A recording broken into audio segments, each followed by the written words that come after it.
Ибн Аббас бұл тек білім, яғни білім іздеушілерге емес, жай халықтарға да өзінің насихатын әрдайым жүргізетін еді. Оның бір насихаттарының бірі, бір күні шығып айтады, хутбаға шығып айтады. Я сахибәз-замб, ей күнәһар дейді, ей күнә істеуші адам дейді. Ла таъман ақибата замбик, сен ойлама дейді, сен өзіңе тыныштық таппа дейді. Ертеңгі сол күнәңнің арты не болатыны жайлы сен тыныштық таппа дейді. Сен қалай тыныш боласың дейді, егер де сенің ертең күнәңнің артында не жатыр, оның Аллах Тағала оған жазасын беріп қояды дейді.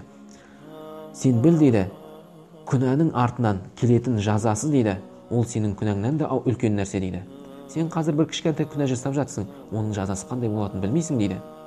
Ей күнәһар дейді, сен оң жағындағы, сол жағындағы періштеден ұялмайсың дейді. Сенің сол ұялмайтының дейді, сол жасаған күнәңнен де үлкен дейді. Яғни сен сол ұятсыздық жасағаның күнә жасағаннан да үлкен дейді. Ей күнәһар дейді, сен дейді, мынау күнә жасап тұрып күлесің дейді. Бірақ сол күнәға күлгенің дейді, сен сол жасаған күнәңнен де үлкен дейді. Ей күнәһар дейді, сен дейді, сол күнәға қол жеткізіп қуанғаның дейді, ол сенің жасаған күнәңнен де үлкен дейді. Ей күнәһар дейді, егер де сен сол күнәңа қол жеткізе алмай қалып, сол күнәға қол жеткізе алмай қалдым ғой деп бір қайғы шегетін болсаң, соның өзі күнәңнен де үлкен дейді. وَإِنَّ خَوْفَكَ مِنَ الرِّيحِ إِذَا حَرَّكَتْ سِتْرَكَ وَأَنْتَ تَرْتَكِبُ الذَّنْبَ مَعَ كَوْنِكَ لَا يَضْطَرِبُ فُؤَادُكَ مِنْ نَظَرِ اللَّهِ إِلَيْكَ أَعْظَمُ مِنَ الذَّنْبِ дейді.